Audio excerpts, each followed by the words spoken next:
All right, welcome again to How to Start a Family Office. And basically, a family office is a strategic way to manage your family's finances. And the idea behind it, for the most part, is to create a vehicle, create a structure where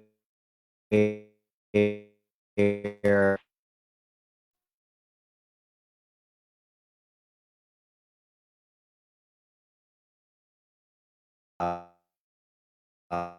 uh, um, the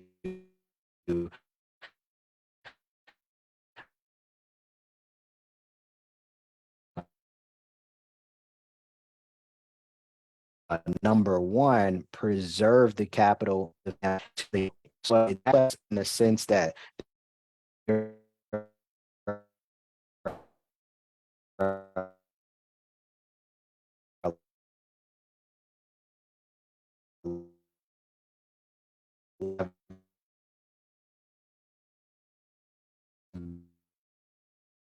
millions of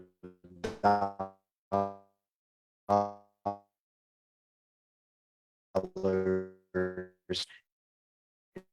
net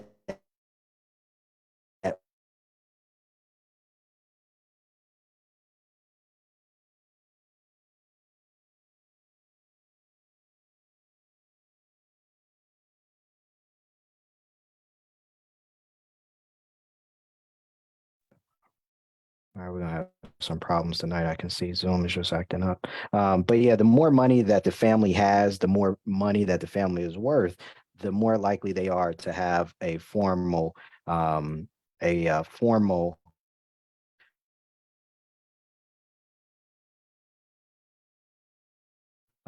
structure.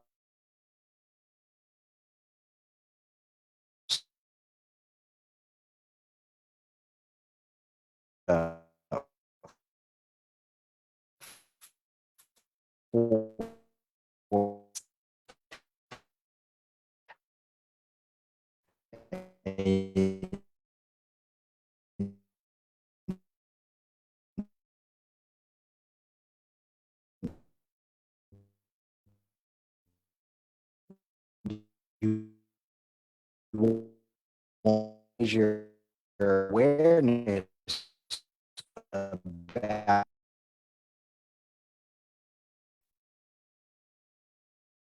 All right, this is going to be a long night. This is kind of frustrating that this keeps kicking me out like this.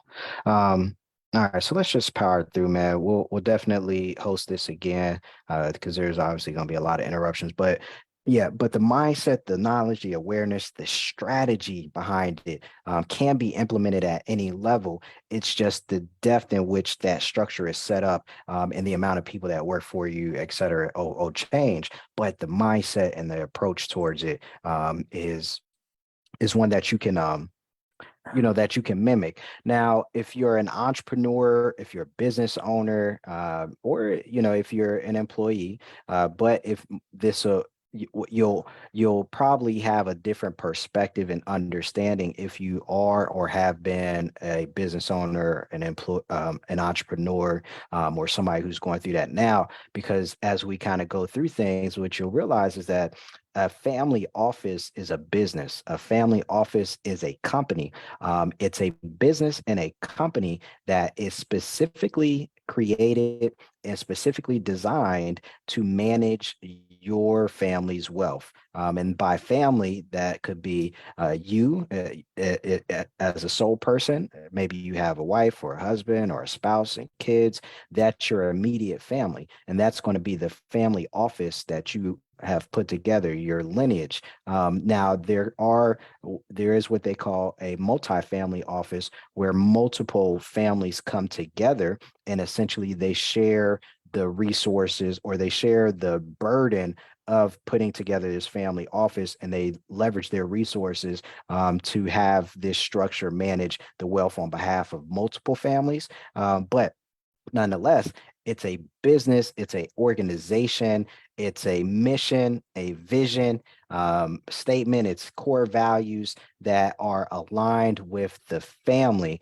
And anyone who works for the family, whether as an employee or a consultant or as an advisor, in the capacity that they're working for the family, or the capacity that they're working for the organization or the company, they're ultimately working for the family and the mission and vision and the core values of the family. So from a process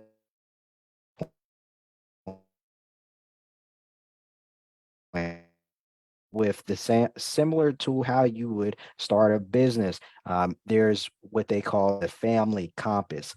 And the family compass is essentially establishing a framework that will guide your family office. And that framework is going to consist of your mission. I mentioned this, your mission, your values, your goals. What do you hope to achieve? And it's also going to just create that culture. It's a culture creating document, those core values, what types of things are important to us, what is our mission, what is our vision, because again, the people that you're going to be working with and that you're going to be hiring to work for you, they're coming to work and it's a company. So you have to have those things in place, those things in place.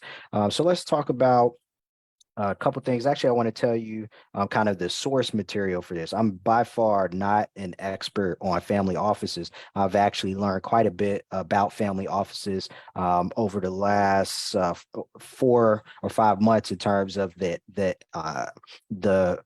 motivation behind family offices, but more so the infrastructure and the structure behind family offices. Now, in the real estate space, family offices, real estate, wealth management, investment banking. If you're in stocks, hedge funds, things like that, you're in private wealth management, you hear about family offices, or when you first get started, you'll hear about family offices.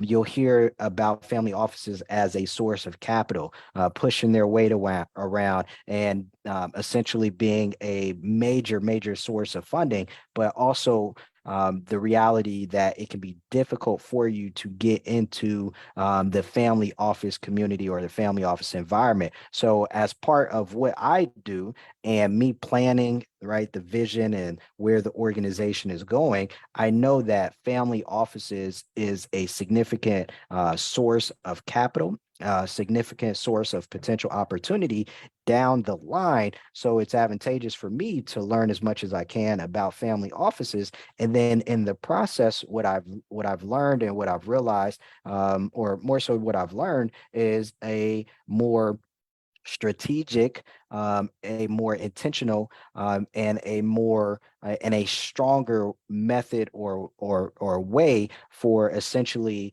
how to continue moving forward with my own personal goals and the goals that I have for my family.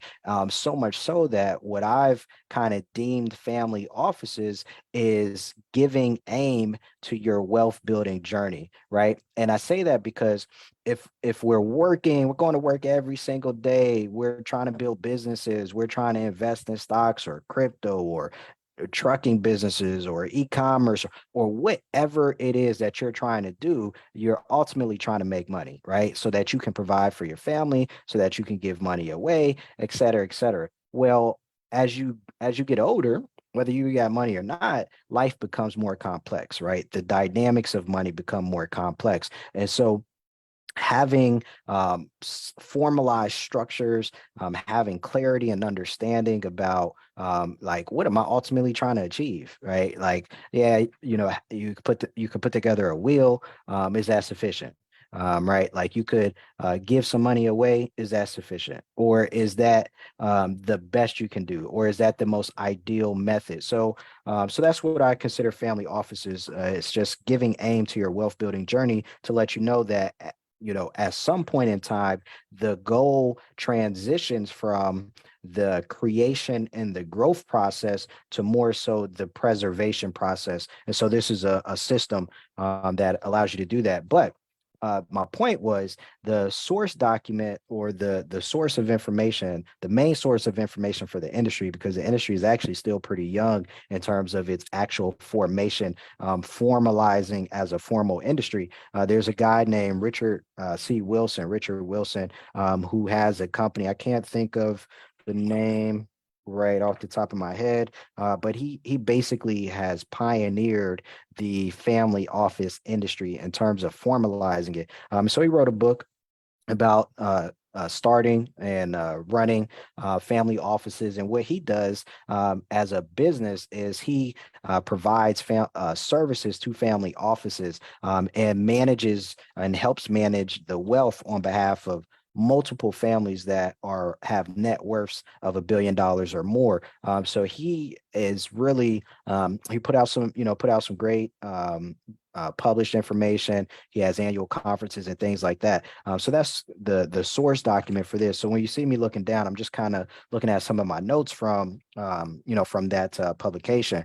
But anyway, getting back to the overall structure, some important things that you want to consider, and certain things that you want to put in place. You want to have governance policies, and these governance policies are going to cover a couple different areas that are important to the family. And the governance document, or governance documents, they are going to help ensure that there's not one single family member who has control over the family wealth, or that there's or that there's one person who has more control or influence than they should over the family's wealth. Because again, with a family, you may have a matriarch or a patriarch, or both of them, who created the family's wealth, right? And so they're leading the family office, but they are leading the family office on behalf of, other family members. And they're not always going to be the person who is in position to create the wealth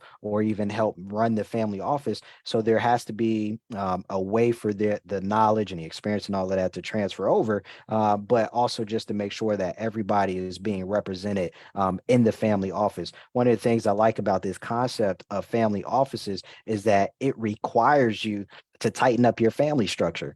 Like, it requires you to tighten up your family unit, because from the very beginning, if your family does not have a mission statement, a vision statement, and a set of core values, then off the top, you know that your family is not, although there may be a sense of, hey, we're moving in the right direction, or we're moving in the direction together, there is no unified written document or written statement uh, that clarifies what the family is about, and what the family is trying to accomplish.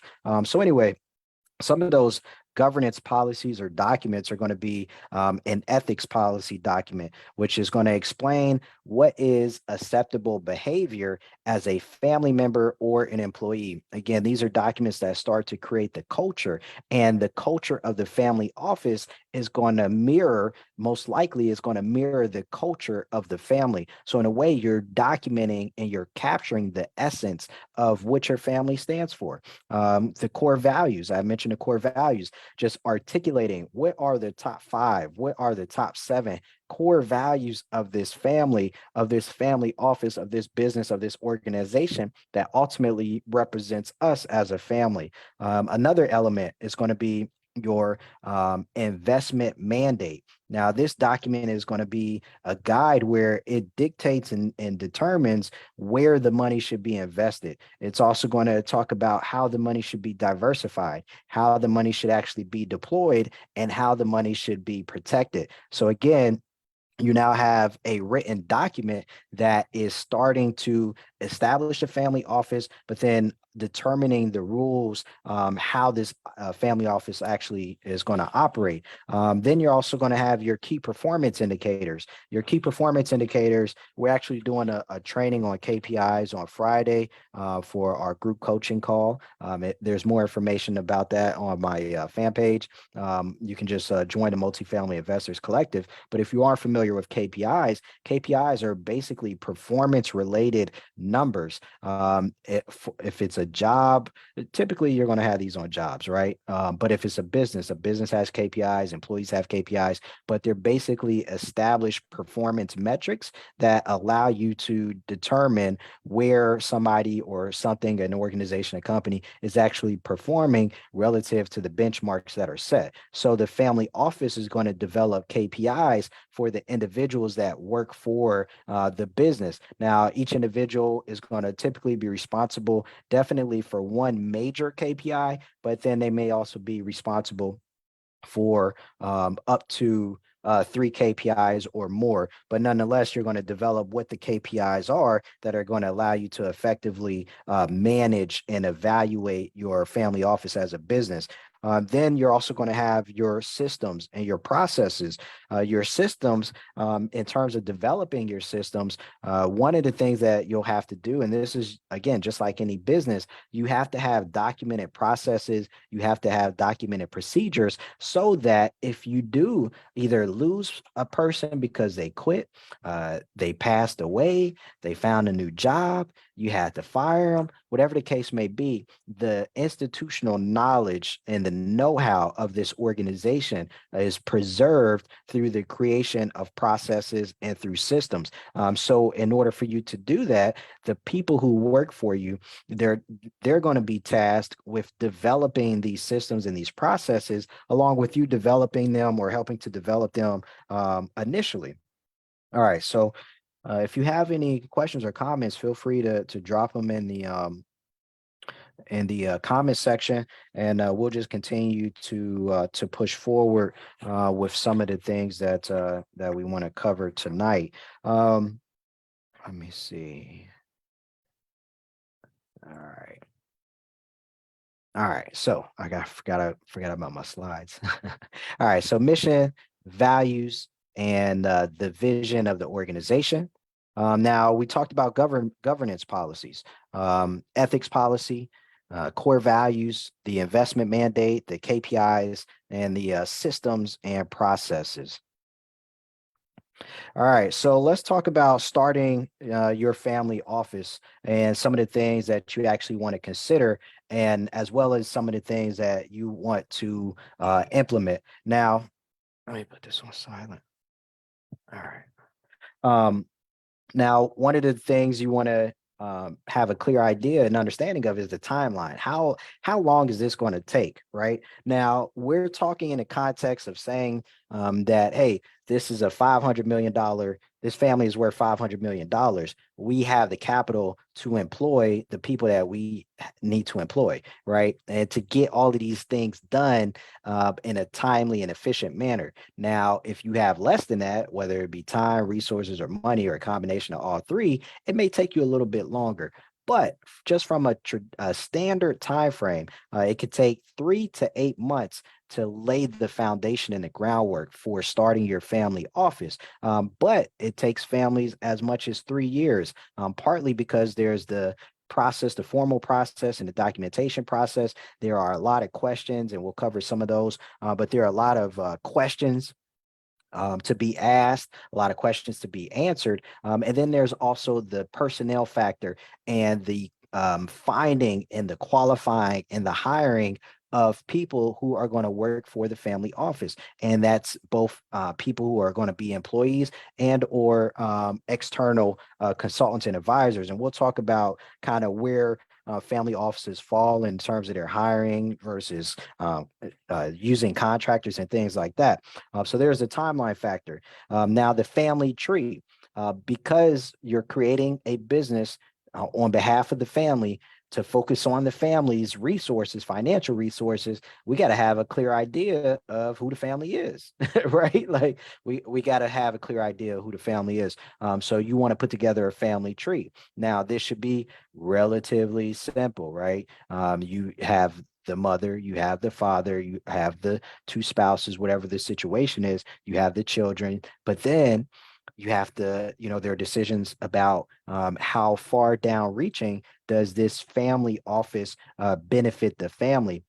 and the resources that cover, or let's say the family office, the matriarch and the patriarch, or the people at the head of the family. Let's say they're now on their third generation. They have kids, they have grandkids. So now you've got a family tree that you have to account for, right? Multiple children, multiple grandchildren. So you want to put together a family tree.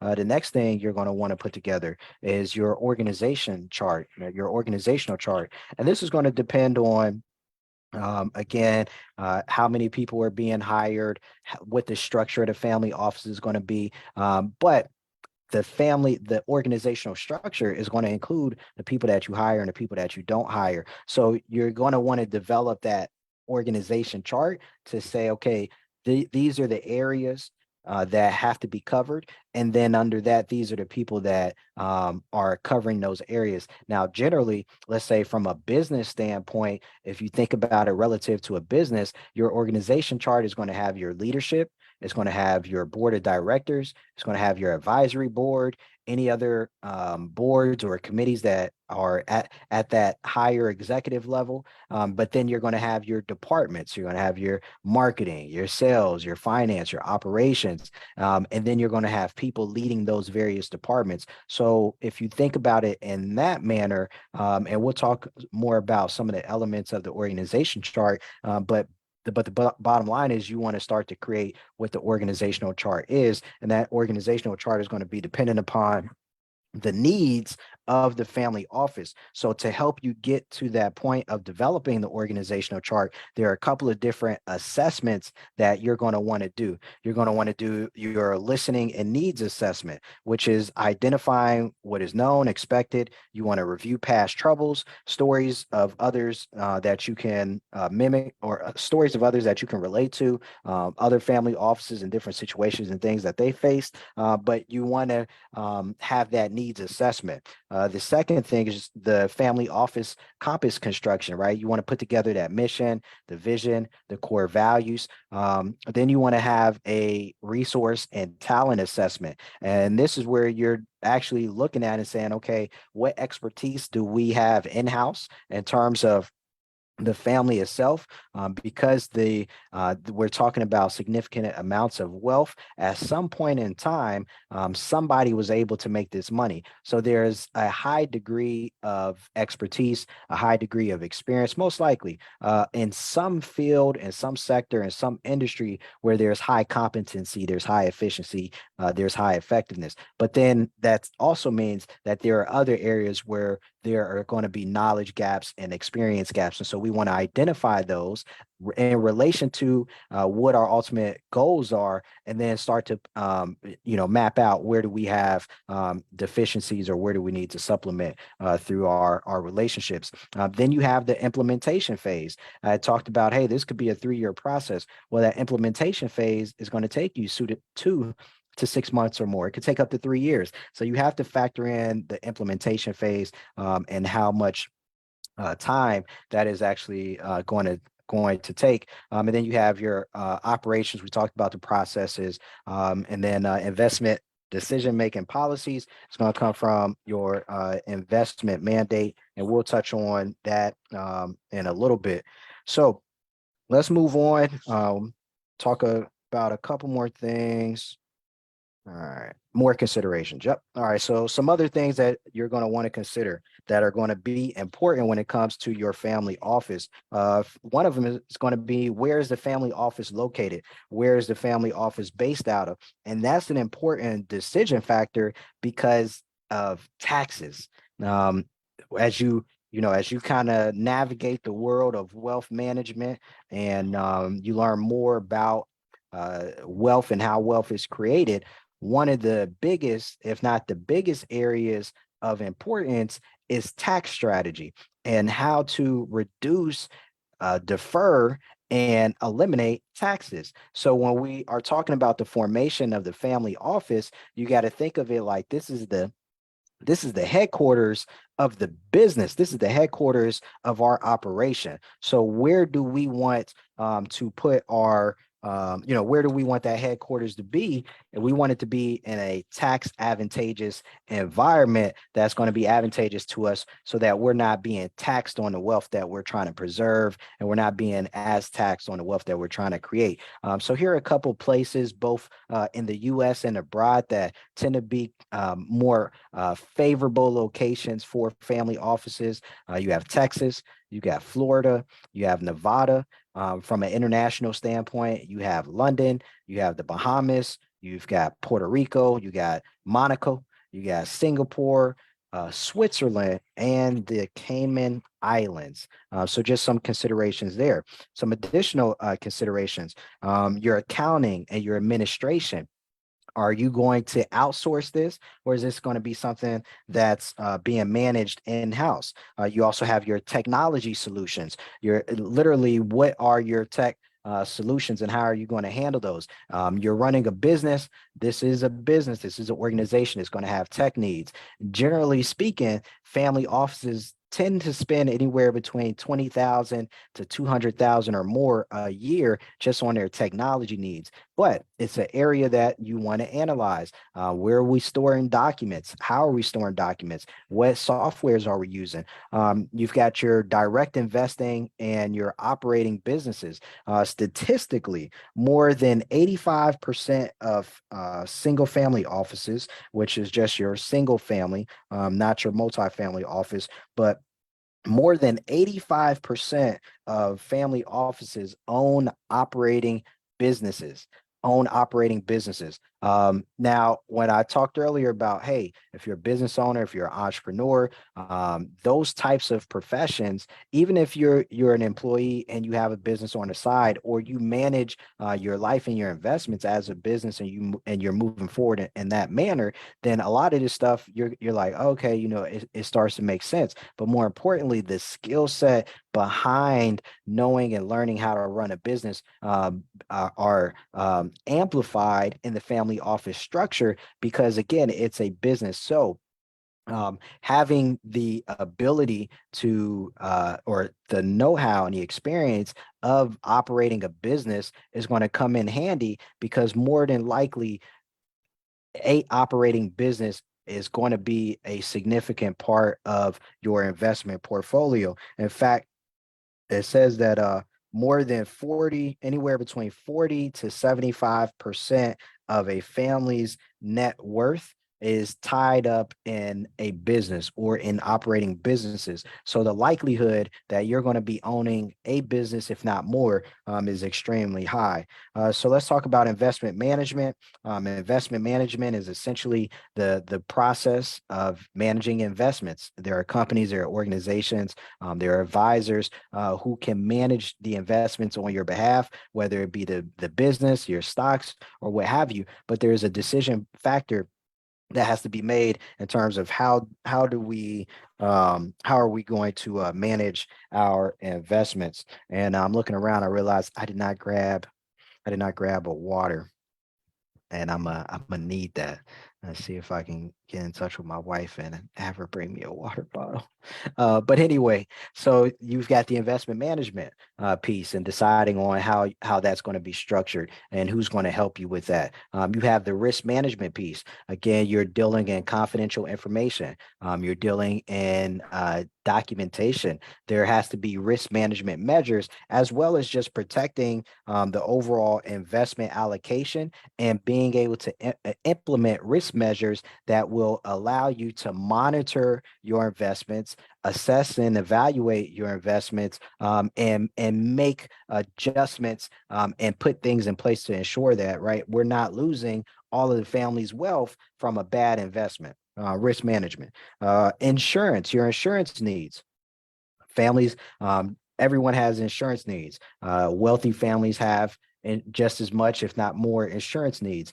You're talking about personal insurance, general liability insurance, business insurance, life insurance, right? So there's the insurance factor, and making sure that the insurance you have is not only adequate, but it's proper in relation to the actual real needs that you have, right? Like you don't have more insurance than you need. So there's the evaluation of insurance. You've got philanthropy and charitable giving. What is our philosophy around giving away money, right? Philanthropy and charitable giving. You have your privacy and control. Your privacy and control is, hey, how are we going to present ourselves to the world as a family, right? Because when you are wealthy, when you have money, especially if you're talking 100 million, excuse me, you're talking 100 million, 500 million, a billion, 3 billion, 5 billion, 10 billion, $30 billion, just the nature of things, you kind of become a target for one reason or another. So there's the privacy factor, and whether or not your family office is going to be more public facing or is it going to be more private, right? That's certainly a decision factor. Then your security, the literal security of the family.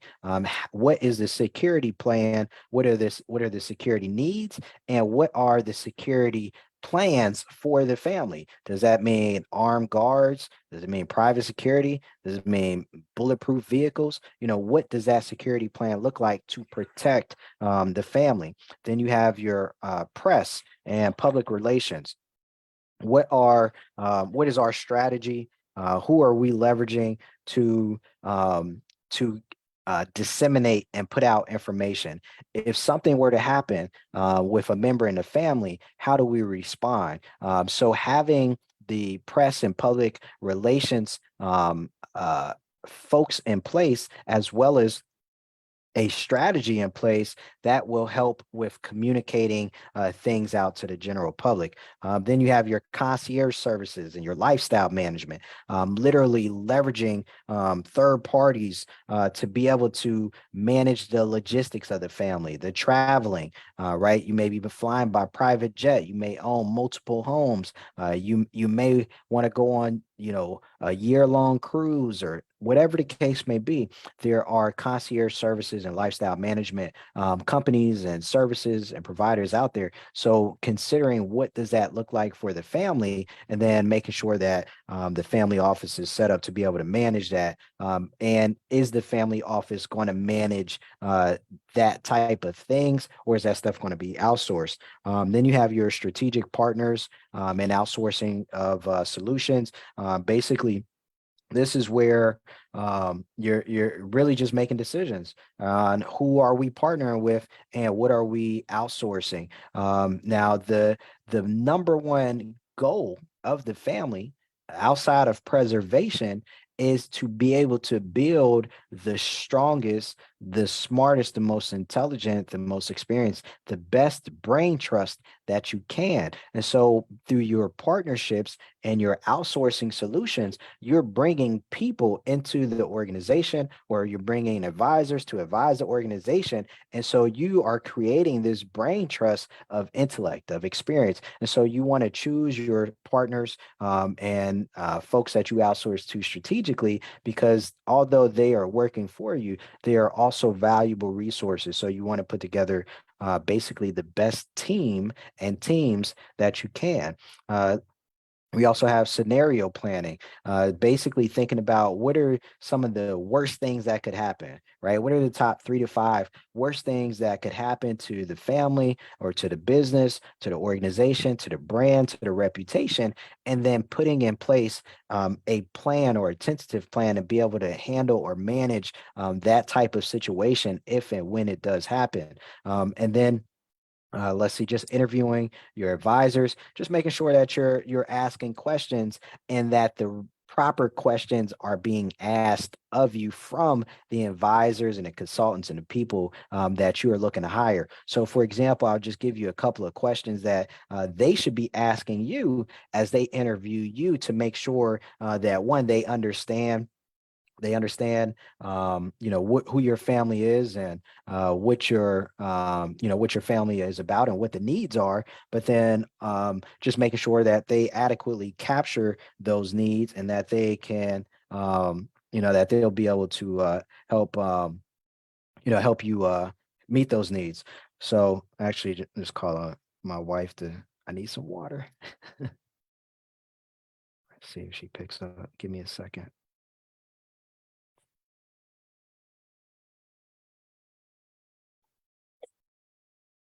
All right. Try one more time. If y'all would just bear with me, I can feel the dryness coming. But some of the questions, here are some of the questions. Um, just finding out how much when did you first hear about family offices? How much do you know about family offices? Why do you want to form a single family office? Do you have the right motivations behind, wanting to form a family office? Here are some other questions. Which of your advisors do you need to replace, and which ones, do you want to keep? What's your investment risk appetite? What are your income needs annually for you and your extended family? Then there are some deeper questions that they can ask, like to what degree do you want to rely on family members for core family office positions, such as CEO, CIO, property or portfolio manager, etc. How are your investments being structured? I'll give you one more. How will complex assets be managed, such as sports teams, commercial real estate, boats, vacation houses, bullion, etc. Right. So again, just asking a lot of those important questions. Still trying to get that water. So then there's also the a startup checklist of questions and things that you can have in place. And so I'll cover a couple of those checklist items. Again, you want to make sure that you have that compass in place that articulates the vision and the objectives and the goals and the values and the mission and the history of the family. Operating plan. How's the company going to operate on a day-to-day basis? Let's see, your core team. Have you identified your core team and the one individual who has been appointed as the family office CEO and or CIO? And your CIO is your chief investment officer, which you may hire a CIO or a CEO. They do different things, but they also can kind of do some of the same things based on depending on what their experience is. Your ethics and governance policies. Do you have that stuff in place? And we'll talk about advisory boards and things like that. So let's see, 7:43. We'll keep moving. We got a couple more things to cover. So let me advance my slides. See, I keep forgetting about the slides. But here are some of your potential partners and service providers. You got your CIO, you've got your accounting, fund administration, direct investments, co-investment, co-investing and investment banking, IT, we mentioned IT, virtual family office solutions. Your virtual family office solutions is basically are you going to essentially outsource everything? So all of the folks that you work with there, wherever they're located, but you're outsourcing every component, and you're just managing all of these team members. And this is actually a great strategy for folks who don't have the traditional family office size. You're just getting started and you're mentally and strategically thinking about, okay, well, how do I start to maneuver and put these things in place? Well, everything is outsourced. And there's probably a high likelihood that you kind of already have a family office structure as you're managing the different things. Like, for example, do you have an attorney to help you with general legal issues? Do you have an insurance broker to help you with your insurance? Do you have, I was just thinking of one other, um, uh, I don't know, but you get what I'm saying, right? Like you already have tax. That's what I was thinking of. You have a tax advisor, someone who does your taxes, right? You probably have these things in place already to a degree. It's now more formalizing the mindset and the structure behind it, but then also elevating where needed, elevating the game of your advisors or the people or increasing the size of your team so that you can start to cover more of these other areas. We talked about public relations, marketing, your chief marketing officer, somebody to help you with marketing. Now, let's cover a few rules of thumb when it comes to family office sizes. Traditionally, I mentioned, right, the family office structure. Yeah, there was really no minimum to have a family office, right? Because there's no one to tell you that you can't have a family office.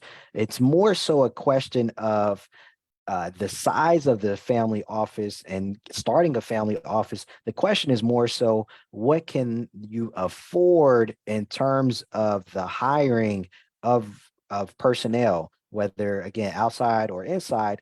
You want the investment returns of the portfolio, right? That you own, your company, your family's investment portfolio.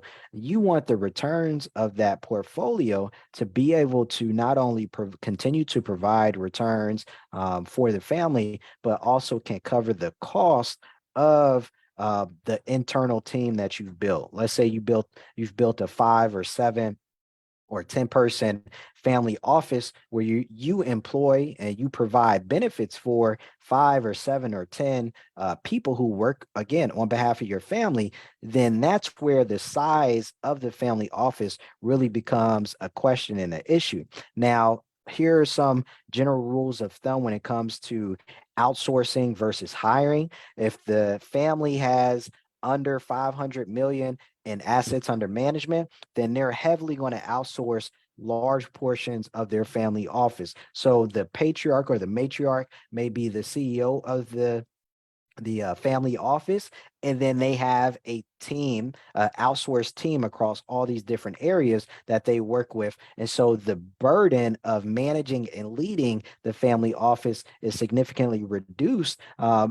And the investment capital required is significantly reduced in terms of that fixed cost, but you still have the same things in place. You're just outsourcing a lot of it. The $1 to $3 billion space, they're going to outsource a few key areas. They're going to have employees. You're going to have your CEO. You may have you're going to have your CIO, some admin personnel, but you're going to actually have people working for you, and then you're going to outsource some of the few key areas like IT, some investment consulting, some accounting functions, some fund administration functions. Now, if you have over 3 billion, then you're most likely going to have all of these things in-house, except the things that require global expertise or a very specific niche type of expertise for investments or investment opportunities or problems or issues that pop up that the family doesn't necessarily have that expertise in-house, and they don't need to because these types of things don't come up often enough. And so they're leveraging outside resources to be able to get the knowledge and the advice that they need.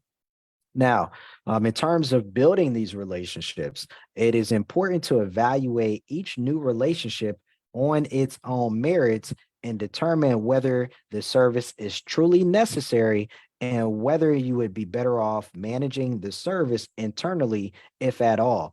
This is a classic question and a classic issue when it comes to managing a business, right? Prime example, we're seeing a lot of companies right now that are laying off. A lot of tech layoffs. I was just talking to my wife about there are a lot of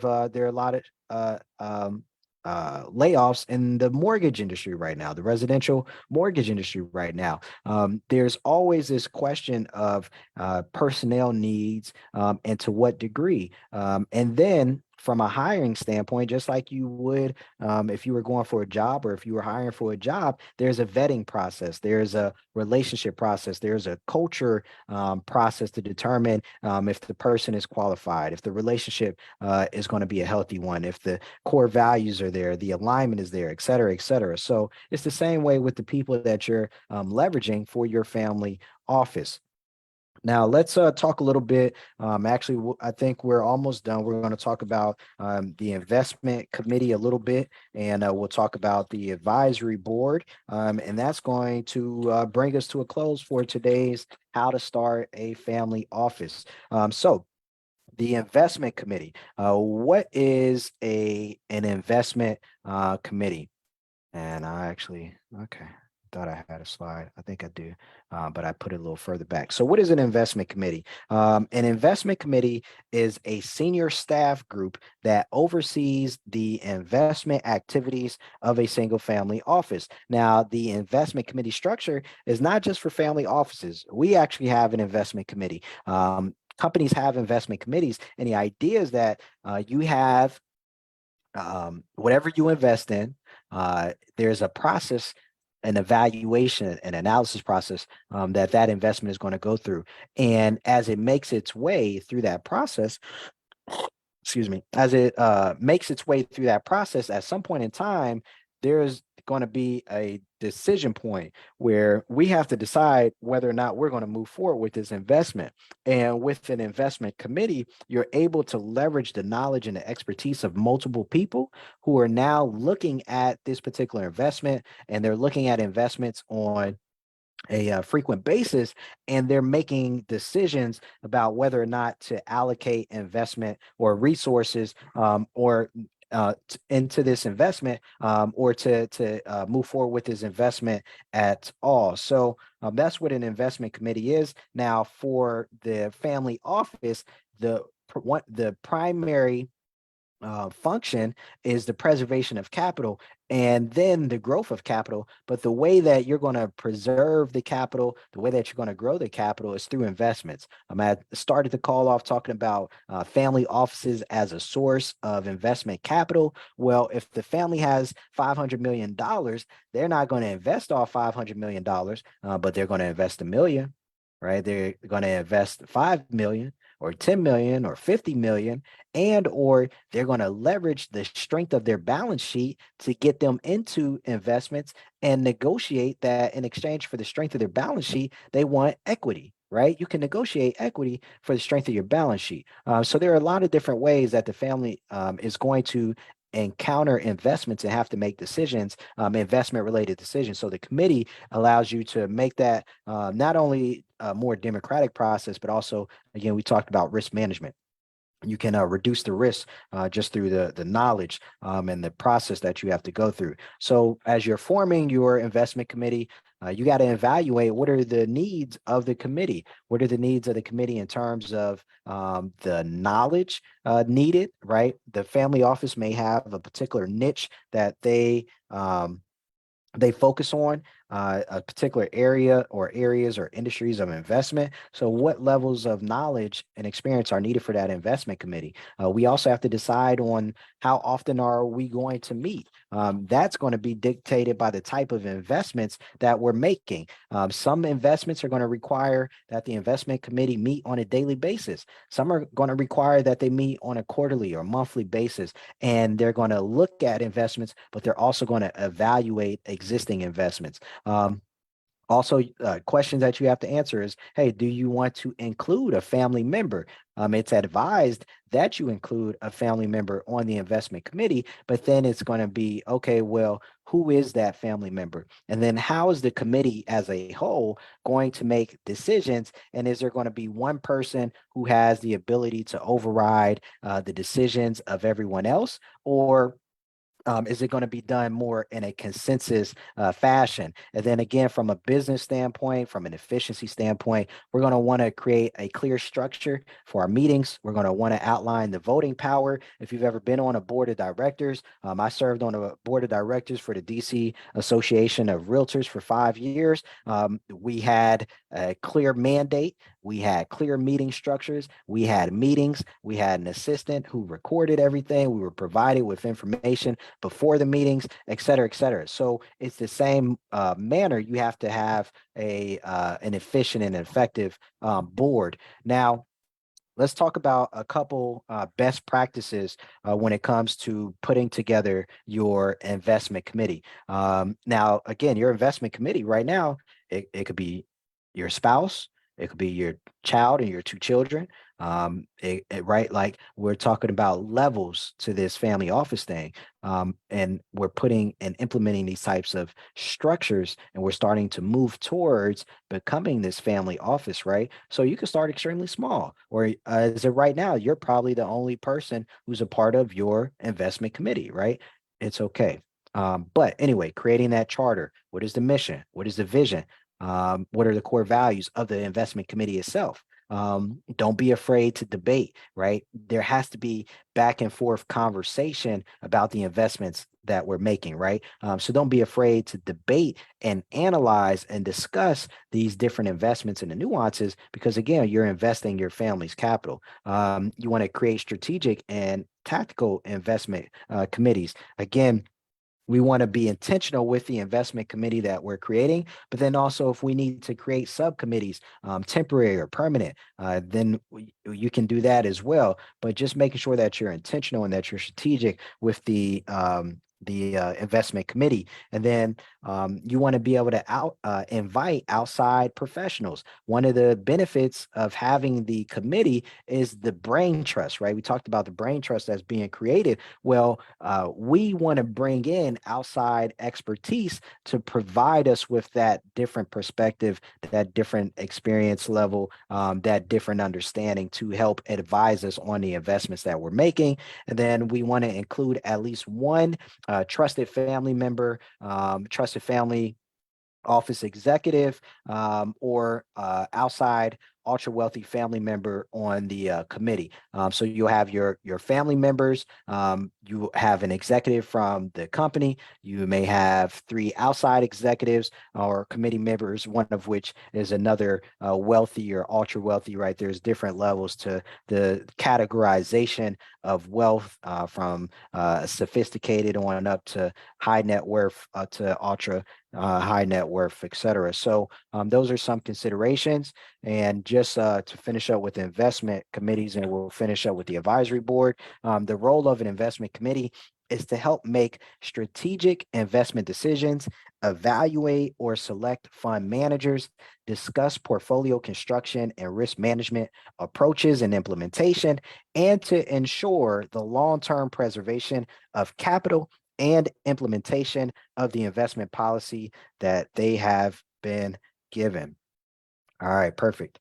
Now, moving on to your advisory board. Your advisory board serves a similar fashion in the fact that you're putting together a committee, you're putting together a group of people who you're going to lean on and who you're going to leverage for their knowledge and their expertise. So here's an example, right? Your advisory board is going to be made up of different professionals who have a very high level of experience and expertise in certain areas of industry that are in alignment with the goals of the family office. So just as an example, here's an example of what your advisory board might look like. You might have a real estate expert on there, more specifically, expert in the particular area of real estate that your family tends to invest more in.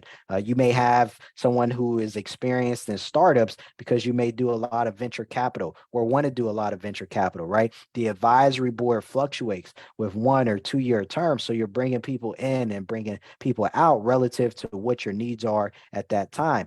You may have an expert in corporate management, somebody who's an expert in public affairs. And so you're able to leverage their insight, you're able to leverage their experience in helping advise you on the overall administration, the strategy, and the goals of the family office. So, from a more technical standpoint, a family office advisory board is a consultative group comprised of executives and experts from outside the family office.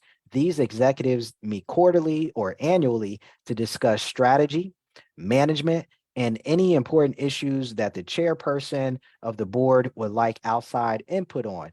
Typically, the advisory board represents different areas of expertise, from corporate management to entrepreneurial expertise. Each member also typically is going to have some type of connection to the family. Now, here are a couple tips on maximizing just the overall effectiveness of your advisory board. You want to set clear expectations and responsibilities. You want to have, again, a charter, a mission statement. You want to have meeting agendas, and you want to set clear priorities for that advisory board. You don't want to waste anybody's time. Then you want to assign a team member who's going to manage the advisory board meetings. I mentioned my experience on a board of directors before. We had a staff member of the organization who was tasked with managing the coordination and the scheduling of meetings, the dissemination of information before the meetings, keeping track of the minutes, and sending out any post follow-up meeting stuff. That way you can ensure the effectiveness and the accountability of the advisory board, because the task of managing that is with one person. And then you also want to assess the performance and make any needed adjustments, including replacing non-contributing members. You want this to be an effective advisory board, and you want the people who are on your advisory board to take it serious and to make a contribution. So with that, that finishes our presentation today on how to start a family office. This is part 2. If you missed part 1, you can go to 317capital.com and you can watch part 1 on the homepage of our website. And then next week, same time, next Wednesday at 7 p.m., we're going to do part 3. And then not the following Wednesday, the 15th, but the Wednesday after that, we'll finish up. I believe this is a 4 or 5 part series, and we're going to finish it up by the end of the month. So be on the lookout for more information on the other components of a family office. And then again, if you want to watch part 1, you can go to, let's see, watch part 1 of the webinar series. You can watch it at 317capital.com. And also, if you're interested in learning more about our investment opportunities and investing with us, schedule a call. That's where it all starts. And you can schedule a call by going to my Calendly, calendly.com/Kevin S. Breckenridge. So I appreciate you all tonight. I appreciate your time. Thank you for joining me. If there's anything I can do for you, please don't hesitate to reach out, and we'll see you again soon. All right. Take care.